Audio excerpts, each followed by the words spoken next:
To the Republicans, and one of my favorites, Congressman Ron Paul from Texas. Congressman Paul, Anthony Weiner says he doesn't think there will be a deal because he believes John Boehner is too beholden to Tea Party interests on issues like Planned Parenthood and public broadcasting. Do you share that analysis? Probably not, but I've been predicting there won't be a shutdown, but I've also said I wouldn't bet any money on it.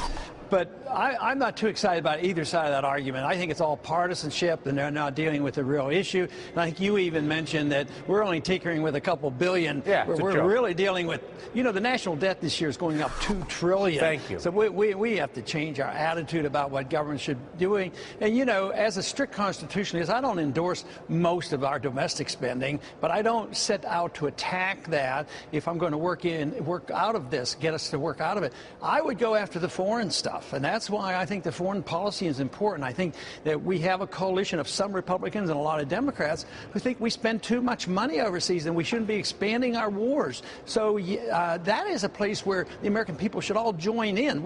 We're building an infrastructure in Afghanistan because we blew up Afghanistan and Iraq, and I think that's where we should really start to save. But what I'm concerned about is this is not dealing with the problem, and it's a problem I've talked about for a long time. Our deficits are huge, and we depend on monetizing this debt.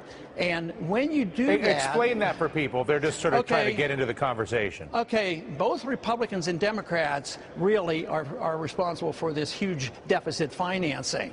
So if only the market could buy that debt, interest rates would go up and the Congress would have to quit spending. But the Fed comes in and buys it and keeps interest rates low. But eventually that turns into price inflation, in which I think you've observed already today a tremendous amount. Gold soaring again today. I mean, look at all soft commodities. Look all day long. Yeah, and now that is a tax on the people. Literally the people are paying, their standard of living is going to go down. And I'm also predicting, and I think we've seen signs of it, interest rates are going to go up. And so this will make the budgetary argument of a few $billion nothing compared to the calamity that we're facing. And it's no easy task to get this under control.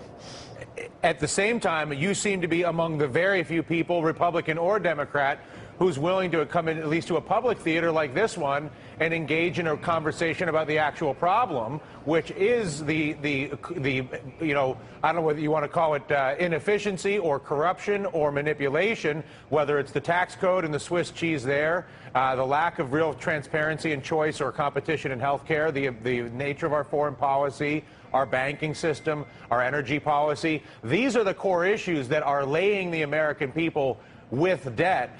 Why are there so few of you? Why is the debate not run by more people like you that are debating trillion-dollar issues that we actually have, as opposed to this pro wrestling we get with the nonsense on $30 billion from you or $50 billion from me?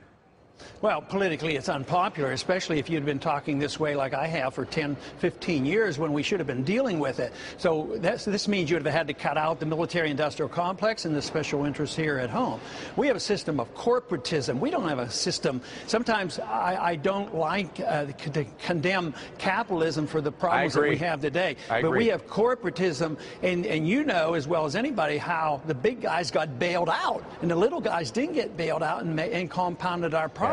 It wasn't the people who were giving us honest services and honest goods. It was the people who were ripping us off with the derivatives market, get into trouble, and then the taxpayers get stuck with that. That's what I resent. Yeah, and they're still doing it. I'm out of time, Congressman, but before I go, I got to say, just as an observer, a relatively new voice in the political conversation these past couple of years, I look at the Republican field, I see Palin, Bachmann, Pawlenty, Mitt Romney, Donald Trump, I think, is talking about it. Some interesting people, some smart people in that mix.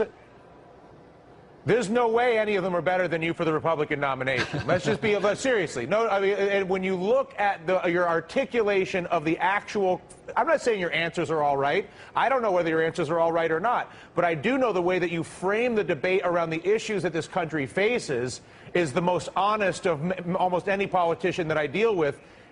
Do you not have an obligation at this point to run for president? Well, some have argued that case, and I'm thinking about it, but I haven't made that decision. But I thank you for the compliment. Well, listen, I'm going to harass you on this one because We need the debate. The debate. You have the framing of the debate, as you know, is everything, and you do that so effectively, Congressman. Thank you for the time. Appreciate it.